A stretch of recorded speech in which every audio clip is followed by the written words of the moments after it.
and we look forward to getting that deal closed. Is it fully approved? The Chinese statements didn't necessarily Well, indicate that. I think so. I mean, when you say fully approved, I don't know what that means. We have to get it signed. I guess there could be a formality. I found his word to be very good. President Xi and I had a long talk. We talked for almost 2 hours, and started at 8 o'clock in the morning. And I think it was a very good talk. We talked about trade. We talked about war. We talked about a lot of things. We talked about Russia, Ukraine, obviously, and Gaza. Talked about a lot of subjects. It was a long call. It was a good call. We have a very good relationship. But the TikTok deal is well on its way, as you know, and the investors are getting ready.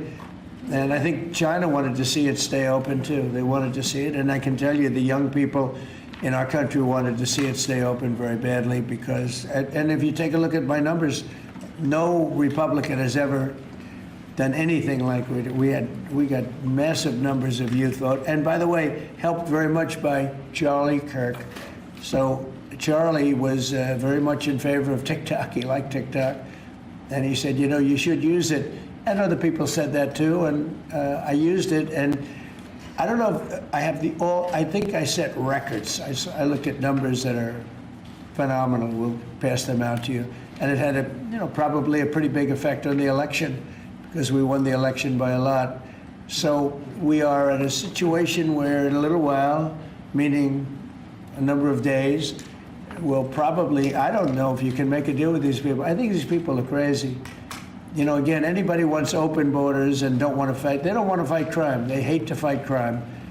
And in Chicago, last weekend, you had 11 people killed, murdered, and you had 28 shot. And those numbers have been pretty consistent all throughout a period of time, whether it was 4 people, 5 people, 6 people, 11 people, 12 people killed, murdered. And they don't want to spend money to fight crime. And it's not even much money, relatively speaking. It's very little. But we're going there anyway. It doesn't make any difference. We're going to Chicago. We're going to Memphis next. And we're going to clean up the crime in the cities because we have to do that. Okay? Mr. President, with this deal today, are you confident that the CCP won't be exerting control over TikTok? We're going to have a very tight control. And look, it's an amazing thing that's been created. There's tremendous value with TikTok. And I'm a little prejudiced because I frankly did so well on it. You know, it got me numbers that nobody's ever even heard of before. So a lot of people want it. The young people of this country want it badly. The parents of those young people want it badly. And so we were able to work out a deal with China.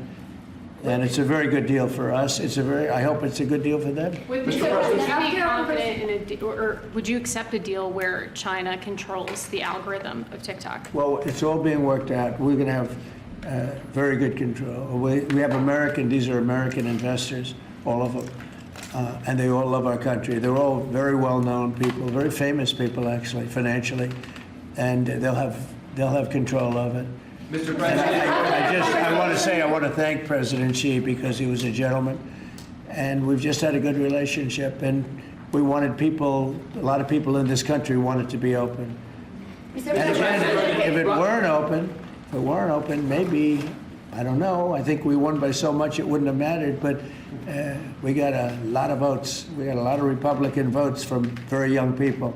You go ahead, Jeff. Thank you, sir. Russian jets entered Estonia's airspace today for 12 minutes. Do you see that as a threat to NATO? Well, I'm going to have to look at it. They're going to be briefing me in a short while, so I'll let you know about it tonight or tomorrow. What's your take in general? Just being I don't love it. I don't love it when that happens. It could be big trouble. But I'll let you know later. They're going to brief me in about an hour. And a follow-up on Charlie Kirk. There's been a lot of talk about free speech this week. Do you see a difference between cancel culture and consequence culture? I mean, your question's a little trick question. I'm a very strong person for free speech. At the same time, when you have networks where I won an election, like in counties, I guess it's 2,600 to 525. That's called landslide. A landslide times 2. When you have that level of popularity or voter support, as I did in the last election, and yet 97 and 94%, different numbers, you see different numbers with different stats, but 97, 94, 95, 96% of the people are against me in the sense of the newscasts are against me. The stories are they said 97% bad.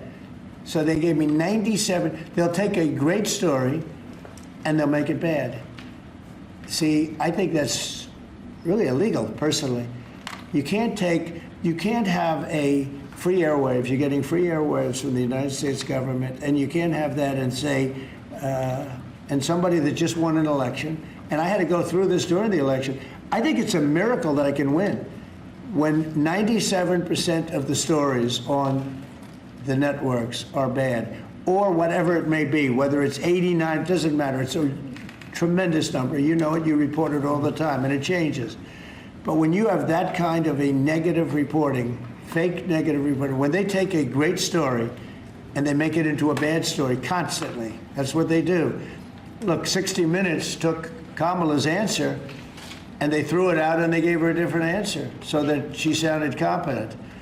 When things like that happen, George Slopadopoulos from your network, right? George Slopadopoulos had to pay $16 million to me because of what he said. And that's ABC. You had to pay more than that. Your network had to pay more than that. So I think it's very sad. But I think that reporting has to be at least accurate to an extent. Again, when somebody is given 97% of the stories are bad about a person, that's no longer free speech, that's no longer anything, that's just cheating. And they cheat. And they become really members of the Democrat National Committee. That's what they are, the networks, in my opinion. They're just offshoots of the Democrat National Committee. Mr. President, thank you. Liam Cosgrove with Zero Hedge. People are still anticipating who your pick for National Security Advisor will be. They're worried Marco Rubio is a little overworked. And one of the reported frontrunners is Michael Anton from the State Department. He's just authored the National Security Strategy. Also in the mix is Mike Flynn and Steve Witkoff. Can you give us an indication of who? Well, they're all good. No, we'll make a decision soon. Okay. But we're doing very well. You know, I settled 7 wars, more than that, I think. But actually, we settled 7 wars. I have, we're working on Gaza, it's a tough one, but we'll get it done somehow. And we're also working with Russia and Ukraine. They hate each other so much you wouldn't believe it. President Putin and President Zelensky, they hate each other to a level that you wouldn't believe. So they're having a little bit of a problem with that. And are you considering Stephen Moran for Fed chair? I hadn't thought of it too much. He's doing a great job. Just got approved. His vote was a very good one. The Fed should have done more. You know, too late. Powell is terrible. He's a terrible chair. I think he's just terrible.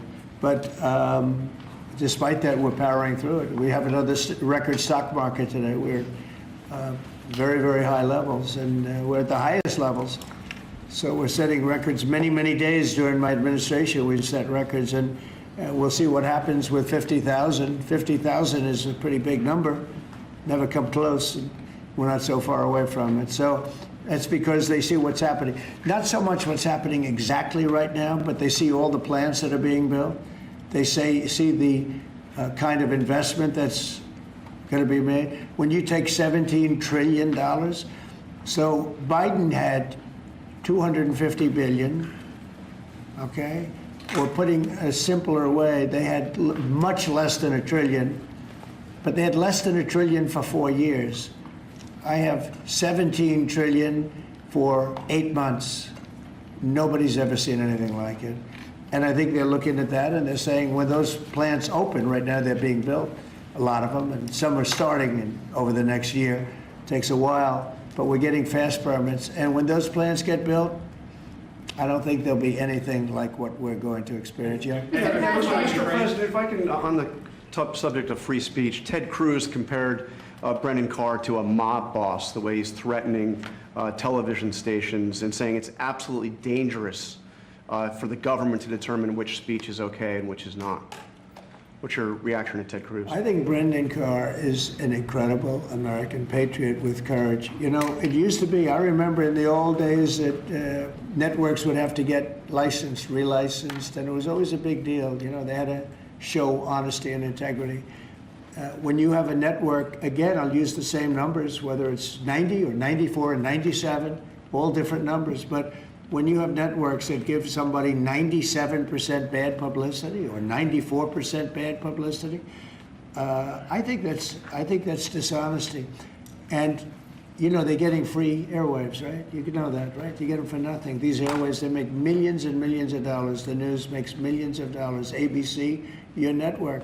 I mean, your network wrote very badly about me, and they had to pay me $16 million.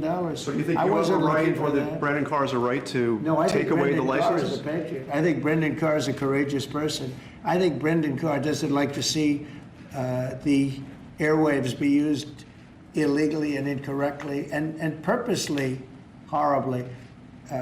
Doesn't like to see a person that won the election in a landslide get 97% bad publicity before the election. I mean, it's amazing that I won the election with that, but here's what happened. The people have given your networks no credibility. They don't give them any credibility, John. If they did, they wouldn't vote for me. They wouldn't have voted for me. When you look at, I mean, you could also say the liberal media, the liberal left, when you look at these stories and papers, but we're not talking about that. We're talking about, I assume you're talking mostly about the networks, but they have a licensing procedure, and you can read it as well. They have to show honesty and integrity. And when they take a good, well, I think the people decide. That's why I'm president. When they take a So that means you when they decide take a whether- great success, like you often do, and you make it into like it's a loser, or you put a negative spin on it, I don't think that's right. So I think Brendan Carr is a great American patriot. So I disagree with Ted Cruz on that. Will you Mr. President. At the UN next week, you're going to the UN? I'll be at the UN. I'll be making a speech. Yes, And are you meeting any other world leaders? many of them. And can you Who tell us are you meeting, Mr. President? Well, I'm meeting them. Syria, They're being Zelensky. set up. what is your goal from attending that meeting? What do you hope to get out of it? World peace. Nobody's done a better job than I've done on world peace. Nobody's settled so many wars as I have. You know, I've been here probably a little bit more than 8 months, and I've settled 7, and that doesn't include the destruction of a vast potential nuclear disaster in Iran, which we wiped out totally. As I say, obliterated. We obliterated it. It's been turned right with this beautiful plane right here. We just ordered some more of them, by the way. The B-2 bomber. Just ordered some more. The more updated version. Not that we needed that. We just need the plane because it was so flawless. These pilots flew 37 hours flawlessly. Not an engine problem. Not a screw. Not a bolt came loose. It was an amazing. Compare that to many years ago, Jimmy Carter, same country, with the helicopters and the problems and the prisoners and the hostages, and what a mess. You know, these planes flew 37 hours without a stop. They fueled up. We had 52 tankers fueling the planes along the way. It was an incredible, and every single bomb hit its mark. And then we fired 30 of them from a submarine. What a job that was. And I don't even include that, but that stopped a war. That stopped maybe a catastrophic war. Mr. President. So, you know, so I think that nobody has ever done anywhere near that. Now, on top of that, we're working very hard to get Russia-Ukraine settled. We'll see what's going to happen there. I hope we're going to get it done. President Xi and I spoke to about it, and I believe that he really would like to see it done also, and I think he's going to work with us to help. What was your Mr. message? Mr. President, on the UN. What was your message to President Xi on the war in Ukraine? What are you asking? Well, it's the same as his message to me. He would like to see it done. He would like to see it. I believe he would like to see it ended. Yes, I do believe. Mr. President, these 2 wars that you were talking about, Gaza and Ukraine, are escalating at the same time. You're going to take the stage at the UN, back at the stage after these years. Do you plan to setting any kind of red lines for these 2 countries? And you said before, Well, you are let me see. frustrated with Putin. Are you also We frustrated have a with long Netanyahu? time to go before I get up and speak at the UN, because Every day is a long time when it comes to Gaza, when it comes to Israel and the Middle East. So we have a long time to go, but you know a lot of my opinions, and remember this, you can't forget October 7th either. People are forgetting October 7th. They forget it too quickly. That was one of the worst days in world history. It was the most evil attack that I think you could really say babies were involved, little babies were involved, and having their heads chopped off and all of the things that took place. You can't forget that. I don't forget that. A lot of people do, but I don't. Yeah, please. But how about when, just one more, Mr. President. What goes into retaking Bagram? Does that require boots on the ground? We'll see what happens with Bagram. We're talking to Afghanistan. It should have never been given up. It was the most embarrassing day in the history of our country. There was no reason to give it up. I was leaving Afghanistan. I was leaving. I was the one that got it down to 5,000 soldiers, but we were going to keep Bagram, the air base. I said it yesterday, and we had an incredible trip, as you know, to UK, and I said it during the press conference. It's one of the most powerful runways ever built in terms of weight, length, and load, what it could take, and we just gave it up for nothing. We gave it up for nothing. There was no reason to give it up. We weren't going to leave Bagram. Joe Biden didn't know what he was doing. We had a man that didn't know what he was doing. We had a man, by the way, that didn't approve. If you take a look at what's happening in Congress, we had a man that signed everything with, almost everything with an auto pen. And he didn't tell the people from the auto pen, whoever was using it. The one man that used it predominantly said that Biden only spoke to him twice, and it was only about the weather. Okay, it was about nothing. So those pardons that he gave are illegal. He gave illegal pardons. And that includes the congressman that destroyed and deleted all the information from J6. They deleted everything because it turned out that they were wrong. It turned out that I offered 10,000 National Guard or soldiers, whatever they wanted, and you wouldn't have had a problem. And they turned it down. Nancy Pelosi turned it down, and the mayor of Washington, D.C. turned it down. They deleted everything, and they destroyed it, illegally destroyed it. And Biden gave them a pardon. And Biden gave a lot of other people pardons that, frankly, would be in jail if it wasn't for those pardons. But those pardons now are illegal, according to just about everybody. What was you having On Letitia James, are you disappointed that the U.S. Attorney for the Eastern District of Virginia has not prosecuted Letitia James? Do you intend to fire him? Well, we're going to see what happens. I am not following it very closely. It looks to me like she's very guilty of something, but I really don't know. I know that the U.S. Attorney from the Eastern District, or from that district in Virginia, that he was approved by 2 Democrat senators who, in my opinion, are among the worst. And when I learned that 2 senators, Democrats, because as you know, it's very hard with the blue slip, it's very hard for a Republican to get somebody approved if you have 1 senator that's a Democrat because of an old custom. It's not a law, it's a custom. It's a ridiculous custom. But if you have a Democrat senator, you have to get that senator to approve. Well, in this case, we had 2. When I saw that he got 2 senators, 2 gentlemen that are bad news as far as I'm concerned, when I saw that he got approved by those 2 men, I said, pull it, because he can't be any good. So you want him fired? You want him out?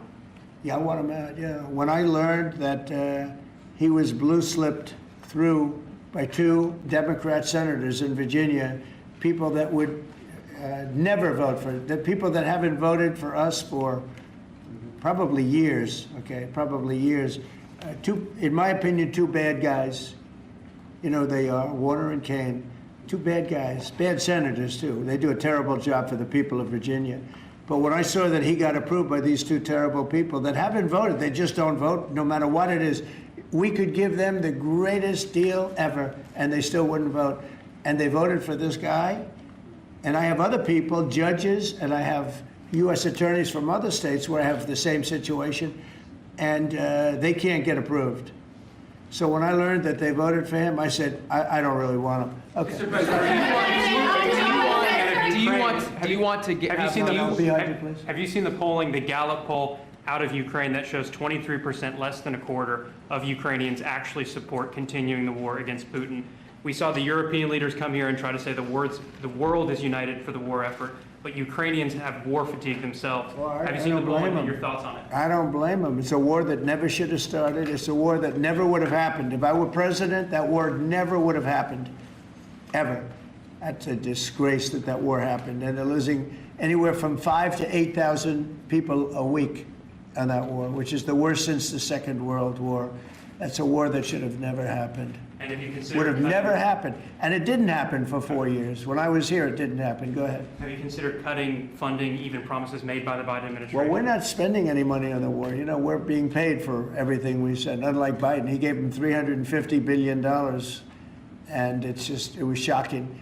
We're not spending any money on the war. The war is being funded by NATO. NATO is buying our equipment. In fact, I don't want to make money on that war. I don't want to, but we are actually making money on that war because they're buying our equipment, as you know. But NATO, as you know, very important, is funding the entire thing. They're paying for the missiles, for the tanks. They're paying for anything that's sent over there. It goes to NATO, and then NATO does what they want with it. In this case, I guess they give it to Ukraine. It's a very sad war. It's a war that never should have happened. Mr. President, Going back to TikTok, could you tell me, is the U.S. government going to take a board seat in the company, and will the U.S. government what? get a board seat within the company? Well, we're going to announce that. Are you talking about TikTok? Yes, Yeah, TikTok. we're going to announce it. But it's a great deal for our country. It's a great deal for all of the young people in the country that wanted it, and people generally. I was happy with it. Look, I wasn't a fan of TikTok, and then I got to use it, and I became a fan, and it helped me win the election in a landslide. So I think that it's a deal that's going to be great. And it's also controlled by very powerful and very substantial American people. By the way, all American people. Mr. President, Go ahead. Mr. President, a question from Newsmax. Last year, before you took office, there was an estimated 6.8 million men not actively seeking work of prime working age. So if you and Secretary Lutnick could talk about the efforts your administration is taking to help our American gentlemen get back to work. Yeah, well, what we're doing is they're building plants all over the United States, and frankly, because of tariffs, we're taking in trillions of dollars, and countries that have ripped us off for years, and everyone knows this, countries that have ripped us off for years, like nobody's ever been ripped off before, they're now having to pay up. They're paying a lot of money to America, and we're reducing taxes with that money, and we're doing things that we were never able to do before. So it's you're going to have a lot of jobs. The jobs are being created right now, and the tariffs are protecting our country. And we didn't use, tariffs were used against us, but we didn't use them against others. But we're really better at it than anybody else, and we will have taken in trillions of dollars. Nobody's ever seen anything. Even people that were against the tariffs, now they see the way they're working. And by the way, with no inflation, with no problem, we're just building up cash, and we're using that cash to reduce taxes, reduce debt, and other things. It's a great thing to watch. And your honest reporters are saying they've never seen anything like what's happening. Our country is becoming very rich again only because of tariffs. If we didn't have it, if I didn't get elected, this country it was a dead country. Look, we were a dead country a year ago, and now we're the most successful, most vibrant country anywhere in the world. Mr. President. Healthcare. Good evening, sir. Good to see you. You look good on television. Thank you, sir. I tried. Tonight, in a few minutes, Steve Bannon will appear on my show. Good. He floats the idea that you should dual hat Secretary of Treasury Scott Bessent, not only as Treasury Secretary, but as interim Fed chair. Would you be willing to entertain that? In other words, you like Scott. Yes, sir, very much. So do I. And I like Steve, too. Would you like to see that, him dual Well, hatted it's as certainly Fed an chair? interest. We could save a little bit of salary. I think I could maybe make a deal where we just give him one salary. I have a couple of them. I don't think you need. I have Marco. No, I don't think so. And we have Marco's got about 3 positions, right? He's doing great also. No, I don't think that's going to be necessary. Actually, I went to Scott and I talked to him about that position, and he loves what he's doing right now. So he's not in the mix because He loves being Secretary of the Treasury. Quick follow-up. Today is the first day of early voting in the Commonwealth of Virginia. Are you planning on campaigning for Winsome Sears, John Reed, or Jason Mayaris? Well, I'm going to have to look at some of them. As you know, it's sort of a semi-local election. I've been watching it. I've been seeing the ads. I would appreciate it as a Virginia voter. Just Who do you like of the group? Who do you like? The whole ticket, sir. All of them? You like them? them, All right. yes, sir. Well, I'll take a very strong look. Appreciate Okay. that. For you, I'm going to look. Mr. President, one more question about Secretary conversation. Kennedy's panel on vaccine changed its broad recommendations on COVID-19 vaccines today. Are you comfortable with that change, or would you like to see Americans take the vaccines that were developed under your tenure? Yeah. Well, the vaccines, according to a lot of people, and if you look at George said, have had a tremendous, Operation Warp Speed. It was, just according to just about everybody, was one of the greatest things that any president has ever done in this country. So we're very proud of it. I'm very proud of it. I'm also very proud of Regeneron and some of the things that came out of, all of the labs and all of the research that we've done. So I don't know exactly what the final determination is, but I had the vaccine. I was very happy with it. Here I am, right? Here I am. Have you had it again recently? Bobby Kennedy seems to be undoing what you did with No, I Operation Warp put him Speed. in there because I want to have opposite views. That's okay. I think we're going to have something very, very big coming up soon on autism. Autism is totally out of control. And one of the most important things that, in my opinion, I had to do is to see what's going on with autism. And we're going to have a news conference early next week on autism. And I think you're going to see some things that are amazing that we've learned that somebody else wouldn't have learned. It's out of control, autism, out of control. And I think we maybe have the reason why. But is Bobby Kennedy going too far in unwinding the Well, I don't know. vaccines? and He's saying saying for bad things older about your people. vaccine? Yeah, he's saying for older people. A lot of people agree with that. And but I can tell you this: Operation Warp Speed, one of the greatest things a president has ever done for this country. And you can say the world, because when we came up with that vaccine, the whole world opened up.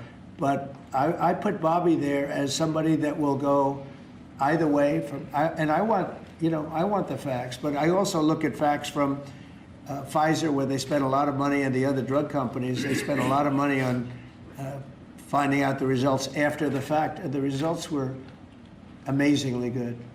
Mr. President, after your conversation, I'm wondering if you've seen the video put out by former Israeli hostages. It's addressed to you. One is a widow of one that died, and these are people who were freed thanks to you. But they're actually encouraging you to force a ceasefire, force Netanyahu to a ceasefire, and they didn't address it to him because they think you're the one who might actually listen to them and get it done. They're worried that the hostages who are still there are more at risk if the war continues. Your thoughts on it? They might be. They also, maybe they'll be freed because of that. You never know how it's going to look. War, I was saying, yes. War, a lot of strange things happen. A lot of results take place that you would never think were going to happen. As you know, I was able to get most of the hostages out. We're down to 20, and we have 32 dead people. You know that. We have 32, maybe more, 38, but between 32 and 38 people that were dead, mostly young people. And I've dealt with some of the parents. And we got all our Americans out, as you know, but now we're talking about mostly Israelis. But I dealt with parents, I spoke to parents, and they want the body of their son, I believe in almost all cases sons, but they want the body of their cherished, beautiful son. They want the body back as much as though he were alive. It's so sad to see. But I've dealt with the mothers and fathers. Please, sir, please, the body of my son. They know he's dead, and they just want him back. They want him back as much as though he's alive. I mean, it's very terrible, and we have very close to 40 bodies that are included in the whole thing. But we have 20, probably 20 that are living. It might be a little bit less because a couple of things. Look, young people don't die, okay? They just don't die. They can take a lot, but a lot of people died in these horrible tunnels. They're mostly in the tunnels. I know a lot about it. I got them out. But I always said the last 20, when you get down to the last 10 or 20, it's going to be very tough. it's a nasty situation. You can't forget October 7th, but it's a nasty situation, terrible. Mr. President, Terrible on thing. Gaza, the UN concluded this week that Israel committed genocide in Gaza. What are your thoughts on that? Well, I haven't seen that. I'm looking at it, but did anybody commit genocide on October 7th? What do you think about that? That was genocide at the highest level. That was murder, genocide, you can call it whatever you want. But little babies were chopped in half. And in Gaza? Arms were cut off people, heads were cut off people.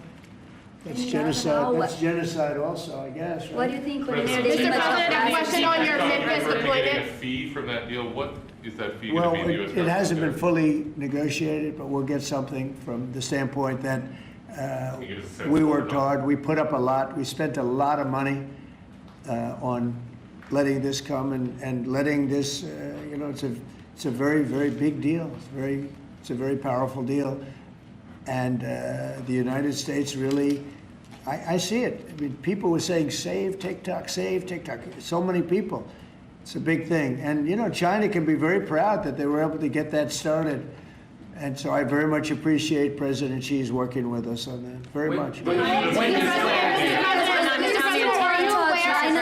Antifa, what comes next after designating Antifa a terrorist Well, we got others that organization? we're going to designate too, but we're going to look at the people that funded Antifa, see who they are, where they came from, and why they did.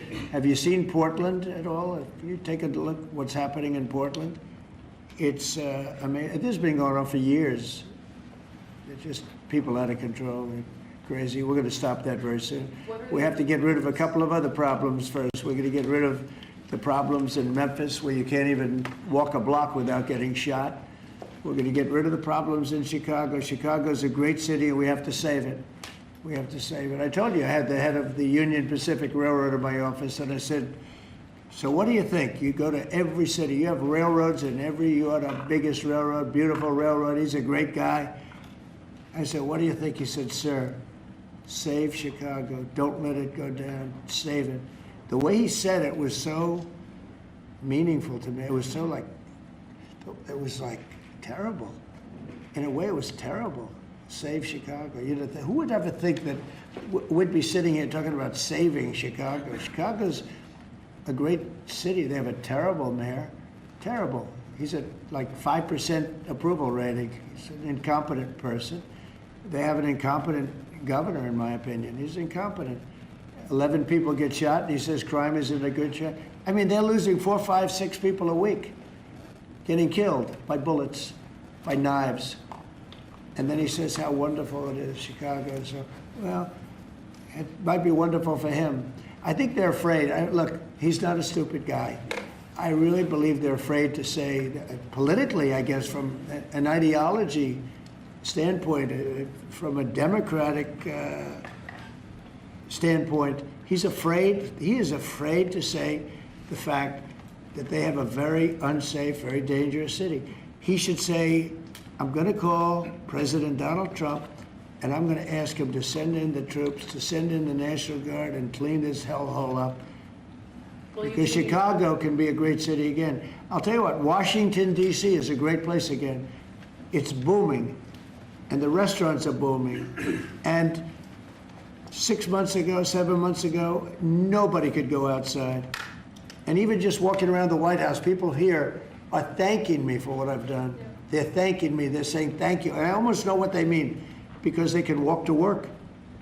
And even when they took Uber and they took other forms of transportation, they felt unsafe because the car was hijacked while they're in there. They take a car and it's being hijacked as they get into the car. And they did that for safety. And now we have a safe place. You know, we've taken 1,500 people out of career criminals have been taken out of Washington, D.C. And we weren't very nice about it. Do you know? What do you think? Mr. President, can you talk about Mr. President? That rail merger, did you discuss it with the Union Pacific? I did discuss it, and I don't want to make a comment on it, but Union Pacific is a great railroad, and they want to add a railroad that had a mistake at a place very close to my heart. You know, a lot of people say that that was a place where I got off to a very good start. was a rough thing that happened. Well, they're trying to buy that railroad that had the problem. And it sounds good to me, to be honest with you. Sounds good to me. I'm a very big fan of the head of the railroad, the head of the Union Pacific. He started as a very low on the totem pole, started his job very low and became the chairman of the company over a 45-year period. But I asked him about different cities. He said, St. Louis is tough. He sort of stops at many of them. Mr. President, when is New Orleans. We have to save New Orleans. New York. Mr. President, when are you going to give details We're going to on be going Memphis? into New York too. Yeah. Mr. President, And we're when are going to you be gonna- going in quiet. You're really obnoxious. I'm not obnoxious, but I'm trying to ask you, what about your plans You are for really Memphis? obnoxious. I'm not obnoxious, but I Okay. am asking, what are your Okay. plans for Memphis? Many people want to I'm know not going what to the talk to you numbers are until gonna I be call like. on you. What are your plans for So, Memphis, who Mr. else? Yeah, go President? ahead. Yeah, I just want to settle this free speech question, because you've said that you restored free speech in America. Yeah. Is that free speech including for people who are harshly critical of you, for your political opponents, for people who say things you don't like? I've become immune treat to you it. unfairly? I've become immune to it. There's never been a person that's had more unfair publicity than me, and that's why your network paid me $15 million, or $16 million, I believe, to be exact, George Slopadopoulos. And that's why CBS paid me a lot of money, too. And that's why I sued the New York Times 2 days ago for a lot of money. Judge, Because I'm winning. I mean, I'm winning the cases. And the reason I'm winning is because you're guilty, John. You're guilty. ABC is a terrible network, a very unfair network, and you should be ashamed of yourself. NBC is equally bad. I don't know who's worse. I think they're equally bad. And, for you to stand there and act so innocent and ask me a question like that. But look, you paid a big price because you were dishonest, John. The reason I won that lawsuit was because you were dishonest. You were proven to be dishonest. And so you can't sit back and just say, oh, well, what do you think? Like you're some wonderful person. You're not a wonderful person. Frankly, you're a terrible reporter. You know it, and so do I. Okay. Mr. President, can you talk about why the Justice Department oversight? Here's what we're going to do. We're going to talk about something that's going to reduce our taxes greatly, that's going to hopefully bring some great people into our country. As you know, right now nobody's coming in because we've succeeded in we've closed the border very successfully. I think you will agree. We had nobody come in for the last few months. I mean, it was actually said zero. Even I can't believe zero, but the numbers are put out by very impartial people or people that have a tendency to be on the left. And they actually said for the last 3 months, nobody came in. We have a very strong border. It's a closed border. People are coming into our country, but they're coming in legally. It's a beautiful thing to watch. But we are doing something where rather than coming into the border, 25 million people came into our country during Biden. One of the saddest things, the worst thing, look, he was horrible in inflation. He was horrible in just about everything you could be. I don't think he was good on, he wasn't even fair on anything. It was a horrible administration. He was the worst president in the history of our country, and we have to mop it up. The hardest thing that we have to do is to get rid of the criminals that he allowed into our country from prisons, from mental institutions, gang members, drug dealers, and we're getting them out, and we're getting them out fast, and we're making America safe again. Great again, but we're making America safe again, and it's an honor to do it. But this is an unforced error. What they've done is just an unforced error. So I'm going to ask Howard to speak. Howard's done a fantastic job, as you know, Secretary of Commerce. And I'm going to ask Howard and Will, could you just give a quick description of what we're doing and what we're signing, et cetera? And yes, sir. I will do that. So we have 2 items for your attention today, sir. A major focus of your administration has been shifting the conversation and shifting the policy dynamics around the issue of immigration, closing the border, preventing illegal immigration, but also, as is the case with the executive order in front of you, opening new pathways for truly extraordinary people to come contribute to America instead of taking away from it. So this executive order is entitled the Gold Card. It will set up a new pathway, a new visa pathway for foreigners of extraordinary ability who are committed to supporting the United States for a payment of $1 million to the U.S. Treasury, or if a corporation is sponsoring them, $2 million by that corporation, and that will give them access to expedited visa treatment as part of this new Gold Card program. And one of the biggest problems we have is that people, they go to the best schools and they do great and they get great marks, and then they're thrown out of the country. You're not allowed to stay. This way, a corporation will be able, sort of like a signing bonus in baseball or football, a corporation will be able to get them to stay in the country. And I think it's going to be tremendously successful. Howard, would you say a few words about it, please? Sure. So historically, the employment-based green card program let in 281,000 people a year. And those people, on average, earned $66,000 a year on average, and they were 5 times more likely to go on assistance programs of the government. So we were taking in the bottom quartile, below the average American. It was illogical. The only country in the world that was taking in the bottom quartile. So what we are doing now is we are going to stop doing that.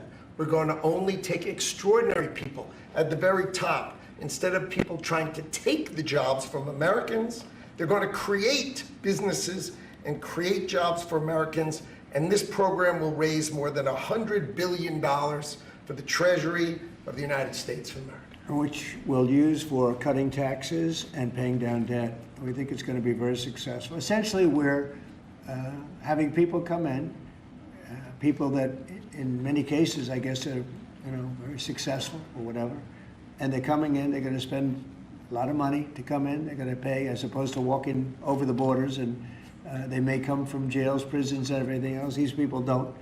They're very productive people. And they're going to pay $1 million. The corporation is going to pay $2 million. And it's going to raise billions of dollars, billions and billions of dollars, which is going to go to reduce taxes, pay off debt, and other good things. So I think it's going to be very successful. Are the big techs on board with this, Mr. President? What? The big techs, are the big techs on board with this decision? You just What's bought them going here to, for well, dinner? I wish you'd speak more clearly. I really do. Give it to me again. Are the big techs, the CEOs, on board with this decision? Big Did you techs? talk- Big Tech- techs. technology. Did you talk to Big them tech about companies. this? Yeah, big tech. Yeah, it's big tech. It's every company. It's Yeah, big tech. It's big tech. It's big everything. Yeah, Okay. the CEOs It's will a be company. here I to said have it's dinner. not a tech company. It's tech companies and everything else. It's companies having a hard time getting people to be able to stay in the country. It's very difficult. Now, if you want to walk through the border, you can have no problem. People say, well, the best way to come in is walk right through the border, but they can't do that anymore because under our administration, the border is totally closed. You can only come in if you come in legally, and that's the way it's been, and that's the way it should be. And we're taking a lot of people out of the country that are here from prisons, from jails, from mental institutions, and even insane asylums, people that are crazy. We're taking them out of the country. We're getting them out of the country because you can't have a country like that. And I tell you, Christie and Tom Holman and all of the people that have worked so hard on this, they've done an unbelievable job. And I think we're getting great marks for it. People feel safe. Washington, D.C. is just the beginning. We brought the numbers down in Chicago a little bit by having the FBI in there for the last 5 months. We brought the numbers down in Memphis a little bit, but now we're going for the big one. Now we're going to go for the big one. But we set ourselves up very well in Chicago, Memphis, New Orleans a little bit, going in early just to see what was happening. We study it. We're studying the site. It's sort of like war. I mean, I hate to tell you, it's like war. Some of these people are really bad. They're really, really sick people. They're dangerous people. They're killers. Are murderers, drug dealers, and you can't have it. You can't have a country like that. It's so beautiful to see at Washington, D.C., that people are walking down the middle of the street and they're going to restaurants, and you are too. And half of you were mugged. I mean, I don't know if she's here now. I don't see her, but some people were badly mugged that were reporters. 2 of the people right standing in the back of the room were mugged, and they're not going to have that anymore. And if you look at the crime stats in Washington, D.C., you have a safe place again. They were afraid to go to a restaurant because the restaurant would be held up while they're having dinner. And so they'd be mugged going there, and assuming they escaped the mugging, They go to the restaurant and then they're held up. This is how bad it's been. To Yeah. follow up on the visa question, I think this may be the next thing that you're signing, but for the H-1B visa action that you're doing It's going to be today, next. We'll talk about that. you're very close to the technology Yeah. CEOs. Are they concerned about that? I think they're going to be very happy. Everyone's going to be happy. And we're going to be able to keep people in our country that are going to be very productive people. And in many cases, these companies are going to pay a lot of money for that. And they're very happy about it. Okay, we'll talk about that next, Sarah. Okay.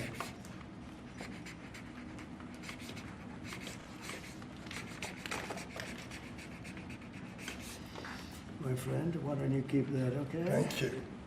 Done such a good job. Okay. It's phase one. John, are you happy? Pitch. Okay, let's go. Thank you, Mr. President. One of the most abused visa systems in our current immigration system has been the H-1B non-immigrant visa program. This is supposed to allow highly skilled laborers who work in fields that Americans don't work in to come into the United States of America. What this proclamation will do is raise the fee that companies pay to sponsor H-1B applicants to $100,000. This will ensure that the people they're bringing in are actually very highly skilled and that they're not replaceable by American workers. So it'll protect American workers, but ensure that companies have a pathway to hire truly extraordinary people and bring them to the United States We to need work. workers. We need workers. We need great workers. And this pretty much ensures that that's what's going to happen. I think, Sean, do you agree with that? Well, they're $100,000 per year. So the whole idea is no more will these big tech companies or other big companies train foreign workers.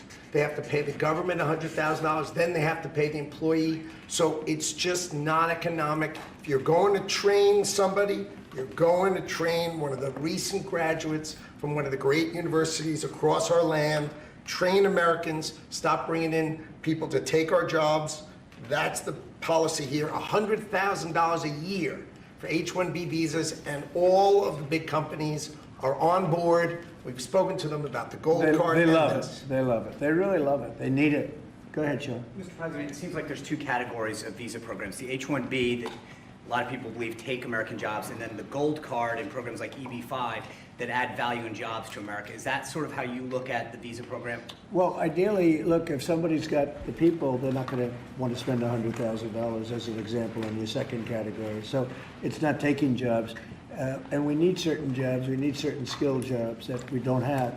But they won't be taking jobs because, you know, ideally the people aren't going to want to, they're not going to investing in America and creating Right, that's jobs. right. So that's what I'm asking. They're is really investing It seems like in you America. have two categories. One, it's Secretary Lutnick's, the gold card and EB-5 that create jobs, add investment, and then there's other ones that seem to take, you know, whether it's a J1 and O or an H-1B that take U.S. jobs. Yeah, it's pretty correct. I mean, I would say that's a correct assessment. But the main thing is we're going to have great people coming in, and they're going to be paying. I mean, it's wonderful to say, oh, gee, we took in 25 million people that, look, many criminals, jails were opened from Venezuela, from many other countries, and they were let out of jail and poured into our country, our poor country, how it suffered with this stupid president that we had and the stupid people that surrounded him right around this desk, these liberal, crazy people that have destroyed, they could have destroyed. If we didn't win this election, our country would have been dead. Our country was dead. Think of it, and I've said this, the king of Saudi Arabia said, your country was dead 1 year. They thought it was dead. This country couldn't have survived another year of those people running it. And now we have the hottest country anywhere in the world. Think of that. And this is going to help. And we're taking in hundreds of billions of dollars. This will be taken in, the gold card will be taken in hundreds of billions of dollars. And companies will be able to keep some people that they need. You know, they need people of expertise, great expertise. And I think it's going to be a fantastic thing. And we're going to take that money and we're going to reduce taxes. We're going to reduce debt. We have a very, very strong country. We assuming everything works out great with the lawsuit that we have a lawsuit that's inspired by foreign countries that ripped us off for 25 years. But assuming we win that, we hopefully win it. It's in the Supreme Court of the United States. We have a country that no stopping us. We're rich, we'll be rich, we can take care of poor people, we can take care of our military, we can take care of everything. We can take care of beyond the country, we can help take care of the world. That we don't, it'll just be the same struggle that we've had for years where other countries charged us tariffs and they ripped us off. Our country has been ripped off more than any country in the history of the world. And now we're doing what we have to do. We're taking in billions and billions of dollars at levels that nobody has ever seen, trillions of dollars. And we're using it to reduce debt, we're using it to reduce taxes. The great big beautiful bill is a big tax reduction. It's being paid for by the tariffs, and people are paying a lot less money in taxes. They're being, think of it, no tax on tips, no tax on Social Security, no tax on overtime. It's an unbelievable phenomenon. It really is. It's the golden age. We're making it the golden age. Without the tariffs, it would be impossible. And China, for years, charged us tariffs, and they continue to do it, and so do other countries. Most countries, they charge us. They were ripping. Look, the European Union, as you know, I get along very well with them, but they ripped us off so badly. Nobody's ever seen anything. Now, the European Union is paying us $950 billion, and they're paying us $750 billion to buy our energy, and they're okay with it. They signed the agreement. You know, it's not like anybody forced them to do it. They're okay with us. Tariffs are making our country very rich again, and we'll be able to take care of our debt. We'll be able to take care of our taxes, lower taxes. We'll be able to take care of Medicare, Medicaid, Social Security. We're going to be a rich country again. Without tariffs, we'd be in very big trouble. They still want Europe to pay 100% tariffs on China? Excuse me. H-1Bs are sometimes used by people already in the country legally on other visas or student visas. Does this apply to them or to renewals, or does it only apply to people applying for the first time from abroad?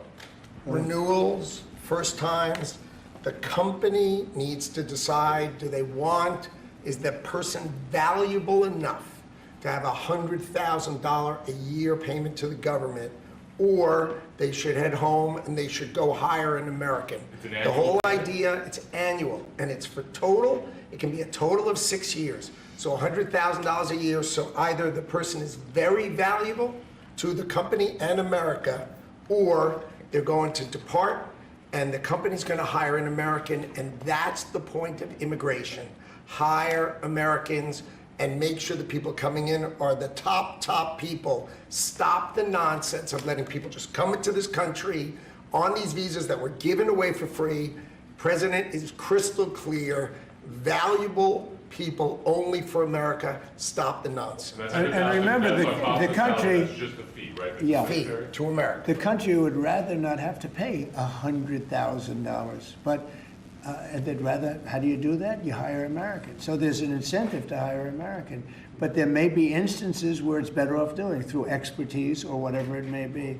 But they're both unbelievable, whether it's a gold card or anything else that we talked about today. And that includes talking about freedom of speech, because our country has been decimated by bad people, very bad people, people that love crime. They love crime.